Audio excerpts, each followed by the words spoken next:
cet amplificateur, même précisément, composé de 2 tubes. On va maintenant tester le tube de sortie et on va raccorder l'ensemble et on va voir ce qui se passe. Allez, à tout de suite.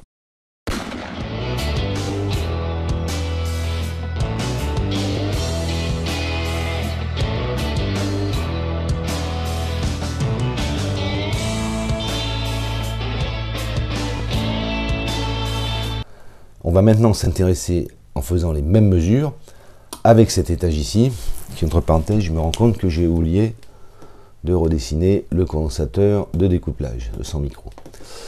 Donc maintenant, ce qu'on va faire, c'est qu'on va mettre un générateur, on va enlever ce tube-là, on va mettre un générateur ici, et on va mesurer ce tube. Mais avant de faire cette manip, on va s'intéresser à la droite de charge. Il y a une différence de la façon de tracer une droite de charge quand on est sur un transformateur qui est réactif et quand on a une résistance.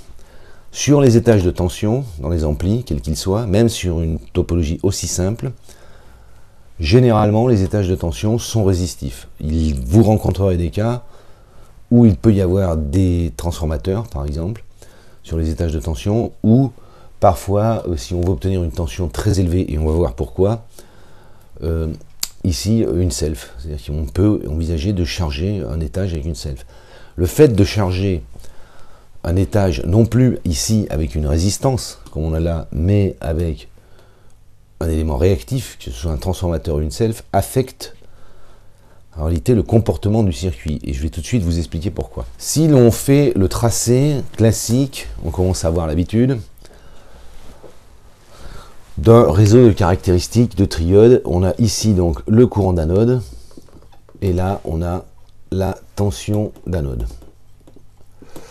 Alors si on observe cet étage qui est ici, correctement, on se rend compte qu'on a mis un transformateur. Et un transformateur, par construction, ce n'est jamais qu'un fil qui est enroulé autour de noyau, il présente une résistance. Je dis bien une résistance et non pas quelque chose de réactif. Cette résistance n'est ni plus ni moins que la longueur du fil qui est enroulé, et par construction, un transformateur a une résistance série.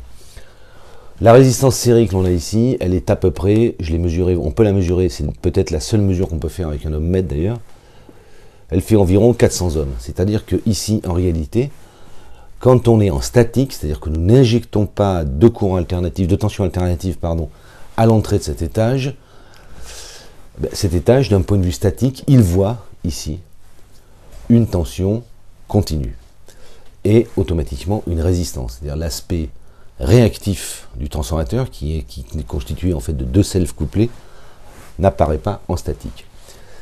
Alors classiquement on a pris l'habitude de tracer ça comment, c'est-à-dire que ici on vient mettre la tension d'alimentation qui en l'occurrence pour ce qui nous intéresse est de 250 volts et on va représenter d'un point de vue didactique ce que l'on appelle un réseau idéalisé, c'est-à-dire qu'en fait on va représenter les différentes tensions de grille sous la forme de droites parallèles. D'accord ? Et en principe équidistantes. Sachant qu'ici on a VG égale 0 volts, VG égale moins 1, moins 2, moins N, on va dire. Ça correspond en fait à la caractéristique de ce tube. Bon, dans la réalité des faits, il est bien évident que ces trucs-là font plutôt quelque chose comme ça. Mais pour l'instant, on va rester sur des droites idéalisées. Quand on est sur une résistance, et qu'on charge, on fait une charge anodique sur un tube avec une résistance, on trace, alors j'essaie de prendre une règle, comme cela, on trace la droite sous la forme, précisément, d'une droite. C'est le cas ici, c'est-à-dire ça, c'est une droite à 47 kg. Le constructeur du tube, triode, qui en fait est une pentode montée en pseudo-triode, mais on verra ça quand on étudiera la pentode, pardon, pour l'instant on va le laisser sous cette forme-là, nous dit qu'il convient de charger le tube à ce point de polarisation particulier avec 3500 ohms. Mais le 3500 ohms qui est ici n'est pas une résistance, c'est-à-dire que ça n'est ni plus ni moins que le fait de refléter l'impédance de sortie vers l'entrée. Donc on pourrait être tenté de tracer une droite comme ça, ce que l'on va faire d'ailleurs, Mais ça n'est pas une droite. Le 3500 ohms n'est pas la droite dynamique, n'est pas la droite statique, pardon, c'est la droite dynamique. Parce que vous n'aurez 3500 ohms ici qu'à partir du moment où vous viendrez injecter un signal alternatif à l'entrée. Quand on est en continu, on verra exactement 400 ohms. Donc, en toute rigueur, si on voulait travailler en toute rigueur, je vais prendre une autre couleur, on devrait commencer par tracer ici une première droite de charge qui est la résistance ohmique de l'enroulement du transformateur. Alors je vais vous montrer ça tout à l'heure sur PowerPoint parce que j'ai fait une animation. Or, cette droite de charge à 400 ohms, elle est pratiquement verticale. D'ailleurs, en général, là on va le faire pour la beauté du geste, mais souvent, la droite ici qui est à 400 ohms, elle est statique. Ça, c'est la droite statique. La droite dynamique croise toujours la droite statique au point de polarisation considéré.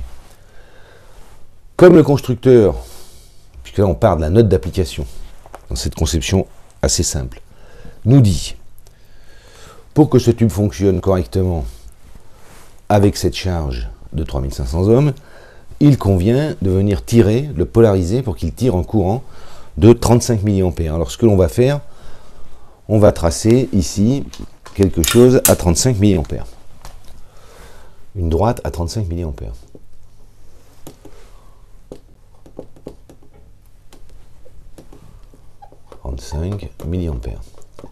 Ça, c'est cette droite.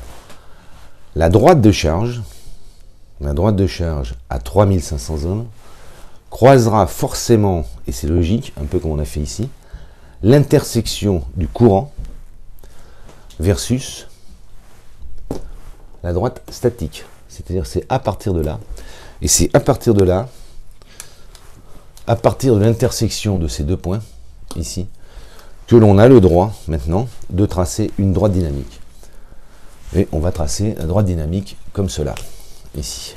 On va dire c'est une droite strictement parallèle, et qui là est dynamique.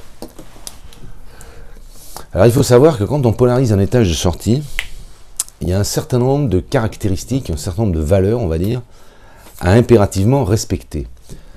Ces valeurs sont assez simples à comprendre. La première, c'est qu'il faut que la charge dynamique ici soit à au moins 2 fois la résistance interne du tube.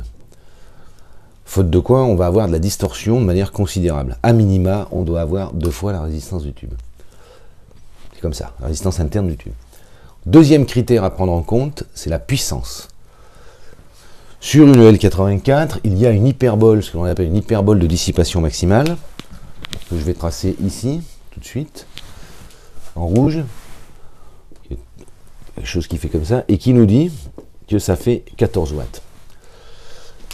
Le 14 watts qui est ici indique que le courant et la tension sur l'anode du tube ne doivent en aucun cas et en aucun point de la droite de charge venir dépasser cette valeur, faute de quoi on va emmener le tube au-delà de ses caractéristiques, on va le faire chauffer, au pire, dans des conditions extrêmement défavorables, on risque de détruire le tube, ou plus généralement, on va plutôt en diminuer la durée de vie, parce que vous vous rendrez compte, en faisant des montages à tubes, que les tubes électroniques, de ce point de vue, ont une meilleure résistance que les semi-conducteurs. Si vous prenez un MOSFET, par exemple, vous le faites sortir de ses caractéristiques, il va claquer comme du verre. Ça va supporter, même de manière importante, des régimes ou rentrer dans des caractéristiques dans lesquelles vous n'avez pas abîmé le tube, mais vous pouvez l'abîmer dans certaines circonstances, en particulier si vous faites un courant gris trop important. Mais généralement, vous allez plutôt diminuer la durée de vie du tube. Quoi qu'il en soit, on doit impérativement respecter, c'est-à-dire que cette droite de charge doit toujours se situer en deçà de l'hyperbole de dissipation maximale. Un autre point à prendre en compte, et ça c'est aussi une particularité quand on travaille avec un transformateur, c'est que le tube est donné, en général on verra sur le réseau de caractéristiques, ici il est donné avec une tension anodique maximale, c'est-à-dire que le tube ne peut pas aller au-delà d'une certaine valeur. Quand on trace une droite de charge avec un transformateur, c'est-à-dire qu'avec un élément réactif, on va rencontrer un phénomène que l'on ne rencontre pas sur une charge résistive, qui est que la tension au bord du tube va être supérieur en réalité à la tension d'alimentation. Alors on peut s'interroger de savoir pourquoi ici on a une tension supérieure. Alors déjà, ça apparaît très clairement sur la droite de charge et on voit nettement ici que le tracé de ma droite de charge dépasse la tension d'alim. Il ne dépasse pas la tension d'alim d'un point de vue statique réellement. Cet élément réactif étant une self, elle a pour effet, comme toute self, de s'opposer à tout changement de régime. C'est le principe même d'une self. D'ailleurs, quand on fera des alimentations, on se rend compte qu'on met des selfs en série. Elles ont pour objectif de s'opposer au changement de régime.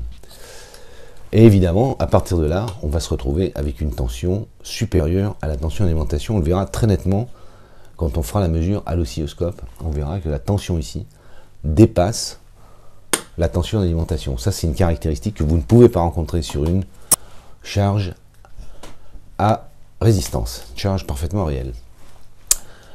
Donc maintenant qu'on a vu ça, je vais repasser sous PowerPoint, on va tracer la vraie droite de charge, etc. et on va regarder ce que ça donne. Et après, on fera une mesure de distorsion. Alors la droite de charge de l'étage de sortie, ce qui nous intéresse en fait, c'est simplement de venir coupler, on est d'accord, ce tube de sortie, cette EL84, avec un étage réactif. Or, jusqu'à présent, nous n'avons couplé nos étages qu'avec des résistances. Et on va voir qu'il y a des phénomènes qui se produisent. Alors, quand on en revient à la droite de charge, pardon, au réseau de caractéristiques que vous voyez à l'écran, on retrouve très classiquement, bien sûr, le courant le courant d'anode et ici le courant, la tension de plaque. Et donc, on va s'atteler à tracer correctement la droite de charge, cette fois sur la caractéristique et non pas comme j'ai pu le faire au tableau avec un réseau de caractéristiques idéalisé. Alors la première chose que l'on doit faire dans un tube, c'est venir tracer la droite de charge statique, c'est-à-dire en fait quelle résistance statique, j'entends, c'est en courant continu, et là on est sur une partie réelle, c'est-à-dire on est sur des résistances, quelle résistance va avoir ce tube, et non pas la self-induction présentée par le transformateur. Alors quand on mesure le transformateur que j'ai là, quand on mesure cet enroulement ici, là à l'ohmmètre, c'est probablement une des seules mesures qu'on peut faire en multimètre avec rapport de transformation, j'ai obtenu 400 ohms. Donc on va se rendre compte qu'il faut tracer une droite à 400 ohms. Le 35 mA ici, c'est facile, il est donné en fait par le constructeur. Mais on aurait pu parvenir au même résultat en choisissant, en baladant ici sur la droite de charge statique, un point. Or, on se rend compte qu'ici, on arrive à peu près à, disons, 8,5. C'est assez difficile à estimer parce que on a des courbes en 2 là, donc on peut dire peut-être 8,5 volts. Et à partir de là, on va tracer la droite de charge à 3500 ohms. Cette droite de charge que vous voyez ici sur ce schéma qui est là, enfin sur ce graphique qui est ici en marron, est une droite de charge dynamique, c'est-à-dire qu'elle n'est pas une résistance, j'insiste fortement, ohmique, qui est présentée. C'est ce que va voir en fait le tube à partir du moment où on va venir le solliciter avec un signal alternatif. Alors d'abord, on va réaliser assez vite que ça, c'est pas constant hein, au niveau de l'impédance déjà, et c'est logique, puisque c'est réactif, mais on va tout de même la tracer sous la forme d'une droite. On verra par la suite, je ferai quelque chose de plus complet sur le tracé de droite de charge. On va se rendre compte qu'en fait, du fait qu'on a l'élément réactif, on aurait plutôt une ellipse ici. C'est un cas particulier des tubes. Deuxième cas particulier, par contre, des couplages à transformateur. Deuxième cas particulier que nous ne rencontrons pas quand nous chargeons le tube avec une résistance, c'est-à-dire quand le couplage de ce tube est fait avec une résistance, c'est le fait que la tension aux bornes du tube est toujours égale à la tension d'alimentation. Ça n'est pas le cas quand vous mettez un transformateur. On va faire cette mesure-là au scope. Elle est liée au fait que si vous regardez ce noyau qui est ici, ça n'est jamais qu'une self-induction. Et comme je l'ai dit, la propriété d'une self-induction, c'est de s'opposer au changement de régime. Alors, on ne va pas faire un cours là-dessus maintenant, mais le fait est que vous aurez une tension d'alimentation qui sera supérieure du fait que c'est lié à la self propre du transformateur. Enfin, dernier point, comme je l'ai dit au tableau, là on a pris les specs du constructeur, la droite de charge qui est ici, telle qu'on la voit, est en deçà, bien sûr, de l'hyperbole de dissipation maximale. Et si j'avais insisté sur le fait qu'il ne faut pas dépasser les tensions maximum des tubes, pourquoi? Parce qu'on voit ici, par exemple, que si cette droite était juste, alors elle l'est dans la mesure, elle est quand même idéalisée, mais on voit quand même que la tension, elle va monter à 380 volts au bord du tube. Donc, on va atteindre assez vite des tensions qui sont limites. Alors, il faut relativiser ce point de vue parce que les tubes encaissent quand même, à la différence des semi-conducteurs, des régimes transitoires qui seraient insupportables pour les semi-conducteurs. Typiquement, le régulateur à tube qui est derrière, là, si on l'avait construit, je l'ai mis en court-circuit, j'ai pas claqué le tube. Alors que si j'avais eu un MOSFET, il était mort, même pas eu le temps de me rendre compte que je faisais une fausse manip. Dernier point, le calcul de la résistance qui est ici donné à 270 ohms, il provient en fait de la tension de grille versus le courant de grille. Alors quand on fait cette division sur ce graphique-là, en ayant tracé la droite de charge, je rends compte que j'ai 242 ohms. Alors ça c'est lié au fait que d'abord j'ai tracé, entre autres, la droite de charge statique, qui n'apparaît pas là-dessus.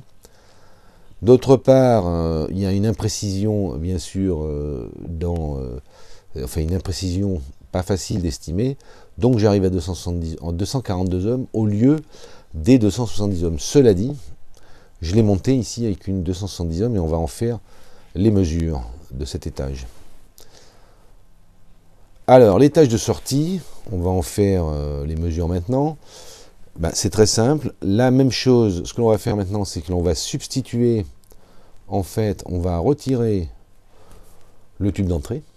Pourquoi? Parce que je ne veux pas que l'on influence le tube de sortie avec les performances du tube d'entrée. Et à dessein et à raison, vous verrez que cette manip est intéressante.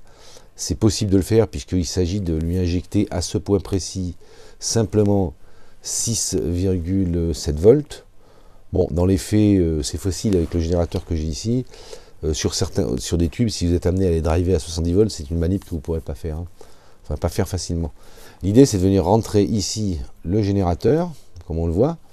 Ce générateur va générer 6,6 ou 7 volts, et on va venir mesurer un certain nombre de paramètres que sont l'amplification de l'étage, c'est-à-dire on va regarder quelle est son amplification. On va regarder son écrêtage propre, et son écrêtage propre ne sera exactement que les entrées en courant gris et le cut-off du tube. On mesurera la tension et on fera une distorsion à 1 watt pour regarder la performance de cet étage. Et on mesurera la bande passante avec quelques surprises d'ailleurs, mauvaises, je tiens à vous le dire, liées principalement au transformateur. Et on en aura fini avec ça. Ensuite, on montera l'ensemble, on fera une mesure de distorsion globale, on fera une petite écoute. Bon, ça ne va pas dire grand-chose parce que là, sur YouTube, je ne suis absolument pas doté des moyens de rendre le son bon.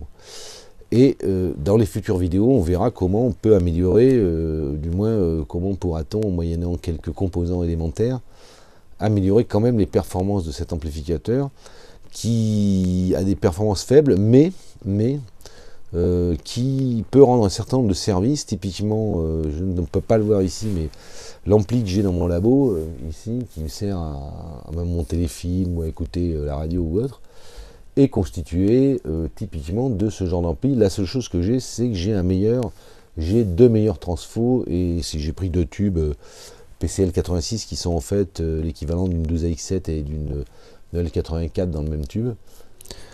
Donc là, en termes de raccordement, j'ai une sonde qui est raccordée ici, avec un fil qui vient là et qui vient injecter directement l'audio sur la pentode de sortie, sachant qu'on a retiré le tube de préamplification. Ici, là, j'ai retiré le tube de préamplification et on est raccordé uniquement en entrée du tube de sortie. Hein, d'accord, c'est-à-dire qu'en fait, le premier tube étant retiré. Donc d'un côté, j'ai une sondoscope qui part ici, et là derrière ici, j'ai une sonde qui part vers le distorsiomètre, d'accord, que j'ai calibré, et des sondes qui partent vers le oscilloscope. Ce tube est enlevé, d'accord, et ici avec le générateur, je viens d'injecter à peu près 5,52 volts, ce qui nous donne à peu près 2 volts RMS, ce qui veut dire qu'on sort à peu près 1 watt à 1 kHz sur la charge de sortie. La première des choses maintenant, c'est d'aller vérifier quelle distorsion on obtient avec cette tension de 5,52 volts, c'est-à-dire 1 watt. Alors là, le constructeur nous dit qu'on devrait avoir 8,2% à 1,9 watts. Il est d'usage de mesurer la distorsion à 1 watt. Donc si on regarde ma distorsion à 1 watt, ça fait approximativement la moitié. Bien, si je regarde ici, je vais mettre là, le distensiomètre est calé, j'ai environ 3,57% de distorsion, ce qui est tout à fait correct. Alors maintenant on va faire une mesure de bande passante. Alors il y a plusieurs façons de faire la mesure de bande passante. On peut évidemment regarder le comportement de ce système aux signaux carrés, mais ce que l'on va faire, on va essayer de ramener cette tension à 4 volts, puisque 4 volts ça correspond en fait à ça divisé par 1,414. Dès qu'on aura atteint ici 3,9 volts, on saura qu'on est à 3 dB de la tension. Donc ce que je vais faire, je vais bouger le générateur ici de manière à avoir 4 volts. La fréquence, on voit que c'est 10 kg. Donc la bande passante, on l'a couplée au transformateur, elle est de 10 kg ici. On voit qu'on est à peu près à 10 kg. C'est-à-dire qu'on est loin de la hi-fi, ce qui n'a rien de surprenant d'ailleurs pour un transfo qui se destine plutôt à la restauration de récepteurs qu'à fabriquer des amplis hi-fi. Alors ça c'est une des manières les plus faciles. 1 kg, ce que l'on voit ici, bon les petits parasites on s'en occupe pas, c'est tous les trucs qui m'arrivent par les halogènes et compagnie là, que j'ai. Et en plus le montage que l'on a est pas blindé. Bon, cela dit, quand on est ici à 1 kg, ce qu'on voit ici on est à 1 kg, quand on est à 1 kg on voit que cet amplificateur déphase parfaitement à 180 degrés, c'est-à-dire qu'on a vraiment, on a 180 degrés. Si maintenant je passe à 10 kg, c'est-à-dire en limite de bande passante, je vais bien sûr devoir toucher à la base de temps du scope là, mais on voit que l'ampli là c'est fini, il est plus en train de déphaser à 180 degrés, c'est-à-dire qu'on a fait tourner en fait la phase. Idéalement par exemple, quand on est à 1 kg, on voit que on voit le déphasage à peu près correctement.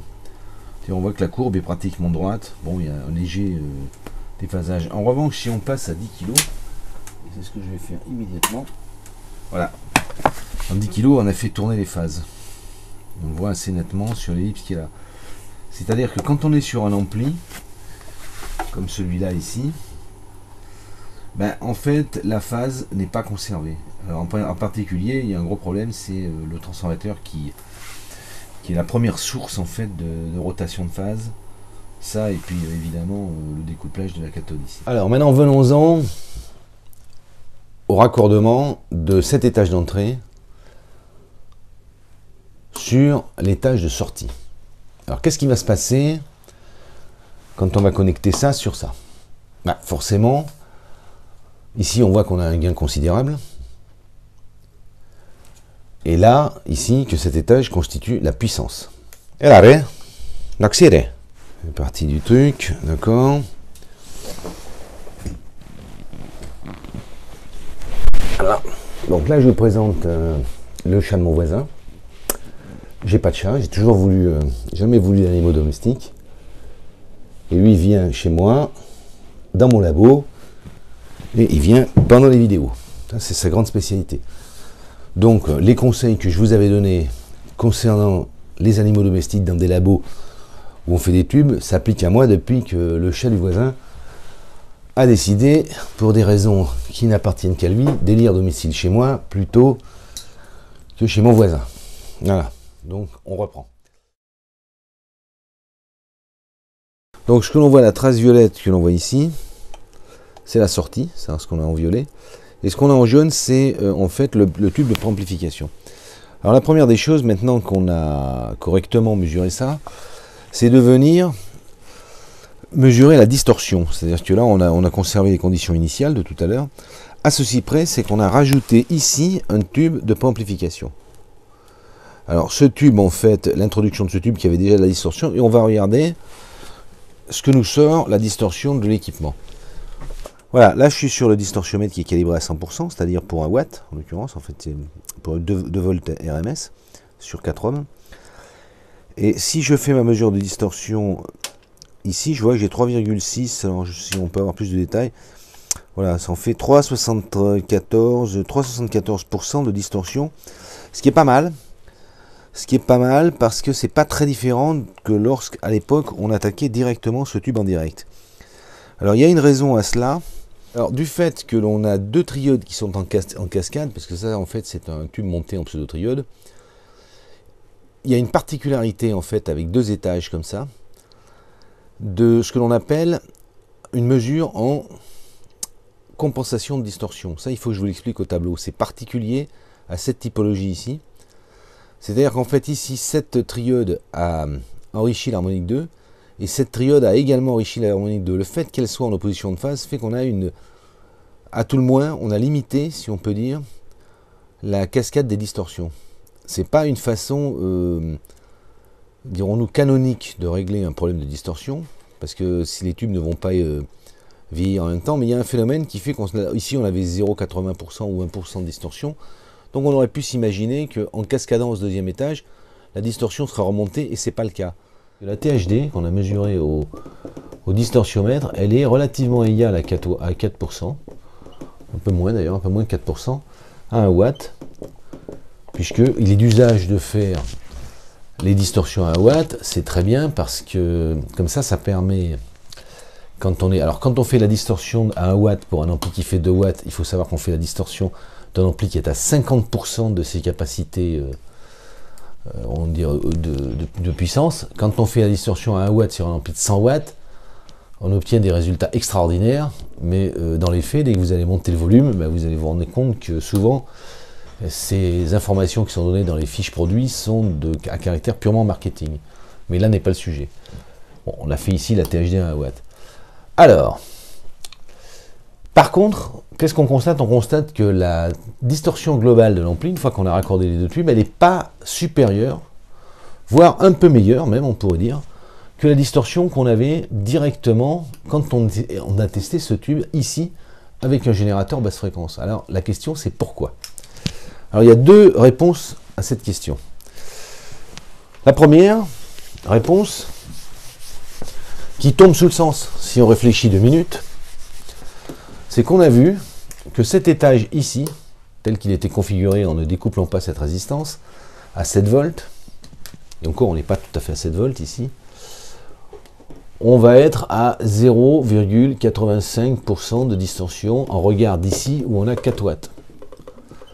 Donc, l'apport en distorsion de ce tube est minime par rapport à la distorsion globale de cet équipement. Encore faudrait-il le regarder d'un point de vue spectral, ce que je n'ai pas fait. Je ne l'ai pas fait parce qu'en fait, aussi bien la FFT de mon oscilloscope numérique que comment on appelle ça, du petit truc USB que j'ai sur le PC, ça s'apparente plus à des jouets qu'à des trucs qui permettent de faire des mesures. C'est assez symbolique, enfin ça permet comme ça de montrer de manière didactique, mais si vous faites des mesures avec ce genre de truc en THD, normalement vous vous plantez. J'avais obtenu des résultats, je les ai qualifiés, j'ai obtenu des résultats extraordinaires avec des amplis qui a une distorsion pas possible, parce qu'il y a des acquisitions dans la THD, bon bref. C'est pour ça que j'ai fait ça au distorsiomètre. Sachant que les concepteurs de ces amplis, ils ne travaillaient pas avec un analyseur de spectre en 1930, parce que ça, c'est dans les radios dès 1930. Imaginez pas que le type, il avait un oscilloscope numérique avec une transformée de Fourier rapide. Mais bref, tout ça pour dire que l'apport ici, en distorsion, est négligeable. Mais il y a un deuxième phénomène qui est lié à la particularité de l'amplificateur que l'on vient de construire. Et ça, je vais vous l'expliquer tout de suite. Qui explique que là, on n'est pas tellement monté en distorsion, que l'on soit rentré ici ou là. En fait, en réalité, on vient de cascader 2 triodes. Or, les triodes, si on regarde leur comportement, je parle des triodes, elles ont une particularité. On va dessiner quelque chose comme ça. On va dire qu'ici, alors je vais essayer de prendre une couleur, par exemple en vert. En vert, je vais rentrer le signal ici, c'est-à-dire l'entrée. D'accord. Si je rentre une belle sinusoïde ici, alors je vais essayer de bien la dessiner. Bon, à peu près quoi. Cette sinusoïde, l'alternance positive et négative ici, elle est égale. C'est-à-dire que la tension ici, V1, et la tension V2, V1 égale V2. Ça, c'est ce qui rentre. Qu'est-ce qui sort à la sortie de la triode? Il faut faire une expérience de pensée là. Faire une expérience de pensée. On va pas faire ça en mesure parce que c'est pas du tout évident à faire en mesure. Ben, ce qui va sortir ici, si je prends une autre couleur, par exemple, voilà, on va essayer de faire ça en marron, voilà. Si je prends une autre couleur, la propriété des triodes, c'est que le signal qui va ressortir d'une triode est dissymétrique. C'est-à-dire qu'en exagérant fortement le phénomène, cette alternance, comme c'est un étage qui déphase, va se retrouver plus petite, ici, on va dire, pardon, et la sortie, par exemple, va se retrouver au même niveau. Et dans ces cas-là, essayer de dessiner ça comme il faut. Bon, là, j'ai exagéré le phénomène, bien sûr. Donc là, on peut dire que dans ce cas-là, la tension ici, V1, est différent de V2. Et c'est précisément parce que ça n'est pas symétrique à la sortie d'une triode que le spectre que l'on a vu à l'analyseur de spectre, si on peut appeler ça un analyseur de spectre, mais enfin bon, avec un analyseur panoramique, fait qu'on a la fondamentale à 1000 Hz et on a ici la H2, etc., etc. Et surtout, on a un enrichissement de l'harmonique 2. Ça, c'est lié à cette dissymétrie du signal qui a tendance à enrichir ici l'harmonique 2. Mais, comme là, on a exactement 2 tubes dans notre truc, on va cascader un deuxième tube. Alors évidemment, d'aucuns diraient à juste titre que ce tube n'a pas les mêmes caractéristiques, qu'il n'a pas exactement le même gain, et donc il n'a pas le même comportement en distorsion, ce qui est vrai. Il n'en reste pas moins vrai que si maintenant je fais ici, que je viens mesurer la sortie, qu'est-ce que c'est qui sort ici? Ben, du fait que je repasse dans une triode, je vais avoir exactement le même phénomène, c'est-à-dire que l'alternance ici va avoir tendance à être identique, et l'alternance d'en dessous, comme ça, agrandie. Donc on a tendance, si je dessine ça, à retrouver un signal qui reprend une certaine forme identique à l'entrée. Au point même que quand on a 2 tubes, il y a des montages qui sont faits comme ça, faut pas réaliser de la c'est pas bon de faire des montages à compensation de distorsion parce ça suppose que les tubes vieillissent de la même manière. Mais si on a 2 étages strictement identiques, avec des gains qui sont compensés, on obtient des taux de distorsion très très faibles. On fera l'expérience dans une autre vidéo d'un montage à compensation de distorsion, par exemple avec 2 tubes, 2 tubes. On pourrait faire ça avec 2 6 SN7 par exemple. On mesurera la distorsion ici, on mesurera la distorsion là, et on verra que la distorsion globale est plus faible que la distorsion ici. Il y a un phénomène de compensation de distorsion. Ça marche avec 2 tubes. C'est aussi pour ça qu'on n'a pas trop influencé ce truc-là, parce que l'apport, on a peut-être fait un petit apport ici par rapport à l'entrée, mais néanmoins, il a été compensé. Ça, c'est absolument très très difficile à mesurer, parce que pour mesurer ça, il faut être véritablement bien outillé. Moi, je suis absolument pas outillé pour faire des mesures en compensation de distorsion à ce niveau-là, et d'autant qu'après là, il faut avoir un gêné super, et les mesures avec le générateur que l'on a fait ne sont pas bonnes.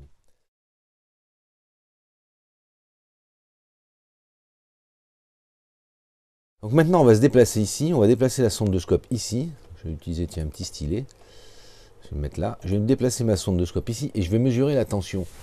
Je vais brancher la sonde de scope ici sur l'anode en fait de la triode de puissance, c'est-à-dire très clairement comme on le montrait ici.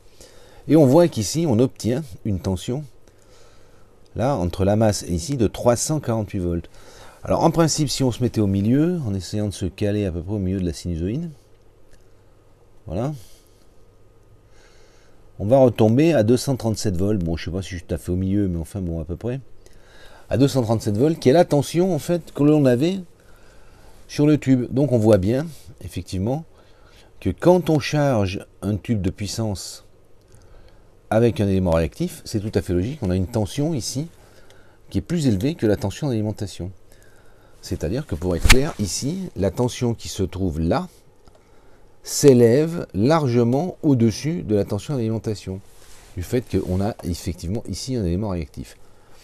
Et ça, effectivement, on a dans ces cas-là à tenir compte de cet élément-là, parce que si je me mets comme ça, on va constater que on peut dépasser les valeurs du tube.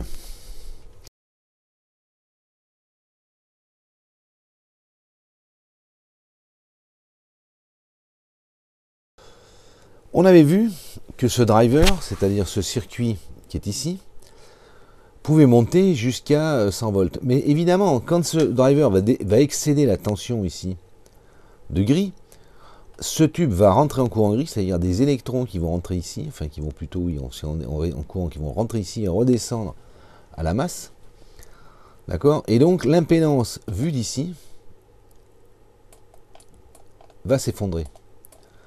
C'est-à-dire que la triote va avoir, dans la mesure où on va venir tirer un courant ici, l'impédance, je suis dans une configuration à peu près normale, avec une puissance de sortie à peu près sinusoïdale, on va dire, en sortie, et ce qui rentre sur le tube ici est très correct. D'accord? C'est-à-dire ça me rentre une tension. Si je monte le niveau de manière importante, ben, à un moment donné, effectivement, alors on peut même passer en triangulaire, ça sera peut-être encore plus significatif. Voilà. Tant que je suis là, j'ai quelque chose qui est relativement triangulaire. À partir du moment où je vais faire monter mon signal ici de manière importante, il va arriver un moment où je vais avoir un courant qui va circuler ici, et vu d'ici, l'impédance va s'effondrer. Donc cet étage va être incapable de délivrer une tension. Et évidemment, si j'insiste, voilà, là on voit que l'étage de sortie sature, l'étage d'entrée lui-même, on va agrandir ici, voilà, on voit que ça correspond à peu près. Bon, déjà, l'étage d'entrée, il s'est effondré, alors que en fait, cet étage-là, il est qu'à 20 volts plaque-plaque, alors qu'il peut monter à 90 volts. S'il s'effondre comme ça à partir de 20 volts, alors que tout à l'heure on avait vu qu'il pouvait monter à 90 volts, c'est lié au fait que le tube qui est ici est passé en courant gris, il consomme du courant, et en conséquence de ça, de quoi évidemment le driver qui est là est incapable d'aller driver ce tube en courant gris. Bon, sachant que c'est pas normalement un ampli qui est supposé être piloté en courant gris. Mais là, dès lors qu'on tire du courant, l'impédance a tendance à s'effondrer, et dans ces cas-là, le driver ne sait pas, ici, aller typiquement au-delà de 20 volts plaque-plaque. Parce que déjà, on a fait rentrer le tube, ici, en courant gris. Alors en général, il ne faut pas insister sur les tubes quand on fait ça. Ça, je le fais parce que c'est pour le fun, on va dire, et pour l'étude. Mais il ne faut pas insister parce que quand vous faites monter, quand vous tirez du courant ici dans la grille, vous échauffez la grille, vous pouvez déformer la grille, et vous pouvez bien sûr, si vous ne limitez pas le courant, bousiller le tube. Donc revenons à quelque chose d'à peu près normal. Voilà. On va maintenant regarder son comportement rapidement aux signaux carrés. Alors ici, c'est un comportement aux signaux carrés à 1000 Hz, on va dire, puisqu'on voit qu'on est à 1000 Hz. Donc la trace violette, c'est la trace de sortie.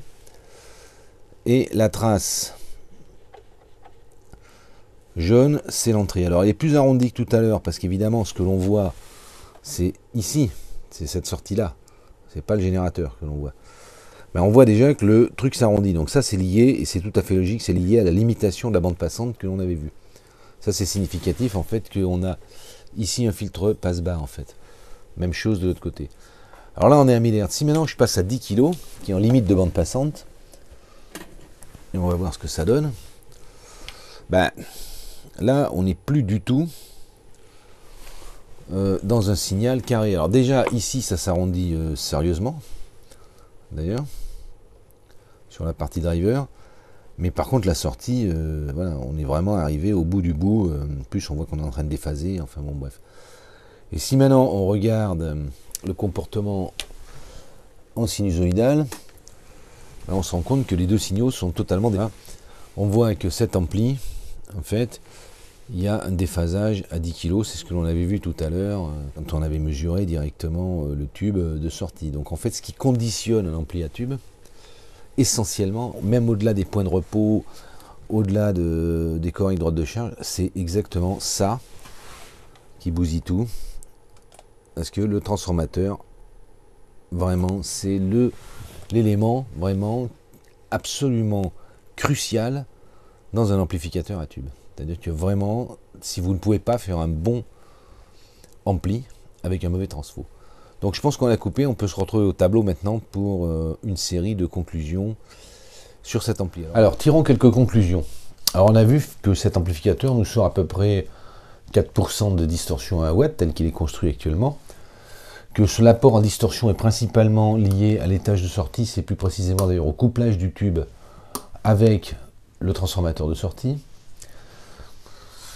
que cet étage-là, son apport en distorsion est assez faible, bien que sa bande passante soit large, et vous expliquerai pourquoi il est nécessaire que les étages de tension aient une faible distorsion et une bande passante beaucoup plus large que l'ampli, on verra ça. Donc dans l'avenir, qu'est-ce qu'on va faire? On va étudier ça. Je vais faire une vidéo uniquement sur les filtres du premier ordre, en particulier sur ces filtres passe haut que vous voyez ici, parce qu'on les cascade, et quand on étudiera la contre-réaction, on verra que ces filtres-là ont une influence à l'application de la contre-réaction, ou à la difficulté d'appliquer de la contre-réaction. Une fois qu'on aura fait ça, on fera une vidéo sur le transformateur. Alors je vais essayer de faire une vidéo courte, pas trop longue on va dire, parce que le transformateur est complexe et nécessiterait presque de faire, comme je l'ai dit X fois, un grand nombre de vidéos pour appréhender en fait toutes les limitations de ce sous-ensemble. Une fois qu'on a fait ça, on fera la contre-réaction. Ensuite, on rentrera dans l'étude d'un nouveau tube qui est la pentode. On partira toujours de cet ampli qui est ici. Pourquoi la pentode? On verra pourquoi la pentode a été inventée, à quoi elle répond, et on verra par là même les différents types de couplage que sont les couplages après le couplage en triode. On verra le couplage pentode et le couplage en ultralinéaire. Et une fois qu'on aura fini ça, on aura fini pour la partie amplification en tube unique en classe A. On me remettra d'ailleurs, j'ai pas du tout évoqué encore les classes d'amplification, mais on évoquera ça un peu plus tard. Voilà, on a fini et à bientôt sur les ondes.